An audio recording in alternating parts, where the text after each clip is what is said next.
आंदोलन थांबलंय, काय वाटते असं? ही पहिली घटना नाही. राज्याच्या मुख्यमंत्रीपदी देवेंद्र फडणवीस आल्यापासून राज्यात महिलांवरील अत्याचार, हत्या, कायदा सुव्यवस्था याचं पूर्ण वाटोळं झालेलं आहे. याचं कारण असं आहे की गृहमंत्री म्हणून त्यांनी जी कर्तव्य पार पाडायला पाहिजे ती पार पाडली जात नाहीत. सातत्यानं लहान मुलींवरच्या अत्याचाराची प्रकरणं समोर येत आहेत. महिलांवरील अत्याचारांची प्रकरणं वाढलेली आहेत आणि मुख्यमंत्री आमचे टिवल्या बावल्या करत इकडे तिकडे, किंवा कधी पश्चिम बंगालमध्ये प्रचाराला, कधी केरळमध्ये प्रचाराला, कधी आसाममध्ये प्रचाराला, कधी तामिळनाडूत प्रचाराला. बघा, राज्याची अवस्था एवढी गंभीर आहे कायदा आणि सुव्यवस्थेच्या बाबतीत. मुख्यमंत्री 24 तास त्यांच्या राजकारणामध्ये अडकलेले आहेत. काल मिसिंग लिंक त्या रस्त्याचं उद्घाटनाच्या वेळेला ट्रॅफिक जाम झालं, लोकांचे हाल झाले, म्हणून अगदी मुख्यमंत्र्यांनी काय विनम्रपणे माफी मागितली, लोकांची मागितली ना. कालच्या प्रकरणाबद्दल त्यांनी माफी मागायला पाहिजे. मुलींवरील अत्याचारांच्या संदर्भात, महिलांवरील अत्याचारासंदर्भात त्यांनी माफी एकदा तरी मागितली आहे का? त्यांनी माफी मागायला पाहिजे. त्यांच्या अपयशाबद्दल त्यांनी माफी मागायला पाहिजे. त्या कालच्या दुर्दैवी मुलीची आई कदाचित सरकारची लाडकी बहीण असेल. तिच्या खात्यात 1500 रुपये फडणवीस टाकत असतील. त्या 1500 रुपयाच्या बदल्यात त्या बहिणीच्या मुलीवर अशा प्रकारे बलात्कार आणि हत्या करण्याचा अधिकार तुम्ही कोणाला दिला आहे का? की तिने आता बहिणीने तोंडबंद करावं, आम्ही तिला 1500 रुपये देतो. हे या राज्यामध्ये सुरू आहे. या महाराष्ट्रातल्या माता आणि भगिनींनी या सरकारविरुद्ध बंड केलं पाहिजे. मी परत सांगतो, या राज्यातल्या माता आणि भगिनींनी या सरकारविरुद्ध बंड केलं पाहिजे. या सरकारला जाब विचारायला पाहिजे. विरोधी पक्षांना रस्त्यावर उतरायला पाहिजे. हे राज्य आता सामान्य माणसाला राहण्यालायक उरलेलं नाही, हे दुर्दैवानं म्हणावंसं वाटतं.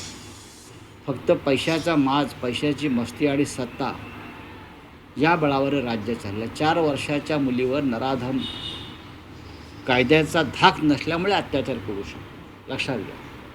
आणि याला जबाबदार सर्वस्वी हे सरकार आणि राज्याचे गृहमंत्री असलेले मुख्यमंत्री आहेत. बंड करून देखील लाठीचार्ज झाल्याचा आरोप आहे. नाही तरी नाही, बंड लाठीचार्ज केला ना ग्रामस्थावर, जनतेवर सरकारनं, पण तुमच्या कायद्याचा धाक राहिलेला नाही. तुमचा कायद्याचा धाक हा सामान्य जनतेला तुम्ही दाखवताय. ज्यांच्यावर तुम्ही लाठीमार केला त्या जनतेचा काय दोष आहे? ते त्या मुलीचा मृतदेह घेऊन रस्त्यावरती उतरले कारण सरकार नालायक आहे. अक्षय शिंदेचा एन्काउंटर होऊ शकतो. काल आंदोलन केलं, त्यांच्या भावना अत्यंत संतप्त आहेत. ग्रामस्थांनी सुद्धा असं म्हटलं की त्या आरोपीला आमच्या हवाली करा किंवा त्याला तात्काळ फाशी द्या, अशा प्रकारची. खरं म्हणजे या सरकारलाच जनतेने ताब्यात घेतलं पाहिजे. आरोपीला काय? आरोपी सरकार आहे. या प्रकरणामध्ये, अशा प्रकरणामध्ये या राज्याचं गृहमंत्रीच आरोपी असायला पाहिजे.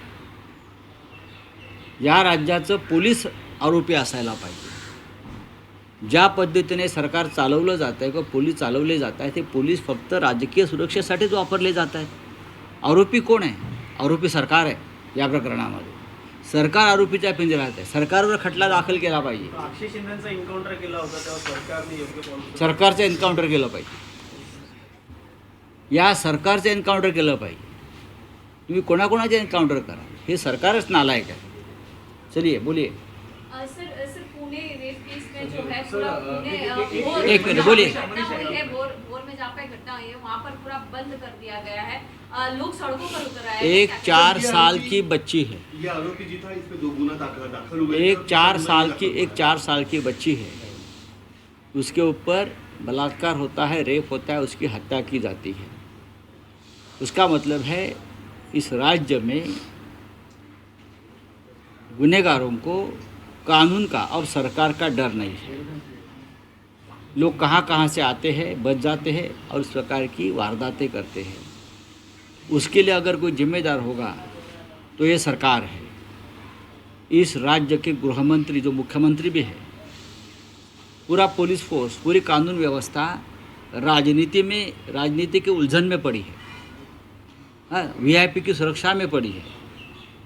मुख्यमंत्री एक महीना तक विधानसभा के प्रचारों में कभी बंगाल में, कभी तमिलनाडु में, कभी केरल में, कभी आसाम में जाते हैं। यहाँ कौन देखेगा कानून व्यवस्था? क्या यहाँ की कानून व्यवस्था, यहाँ की पुलिस सब आपके अपोजिशन के खिलाफ डंडा उठाने के लिए है? नहीं है।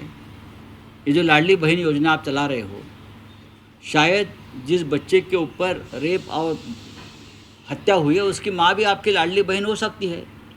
तो क्या 1500 रुपये में आपने उस माँ की भावनाओं को खरीद लिया? बताइए मुख्यमंत्री जी, गृह मंत्री जी। एक संवेदनहीनता इस राज्य में दिख रही है। और आरोपी वो रेपिस्ट नहीं है, आरोपी नंबर 1 यहाँ की सरकार है, जो निकम्मी है, नालायक है। सर, ये जो आरोपी था इस पे 2 बार भी इस पे गुना दाखिल हुआ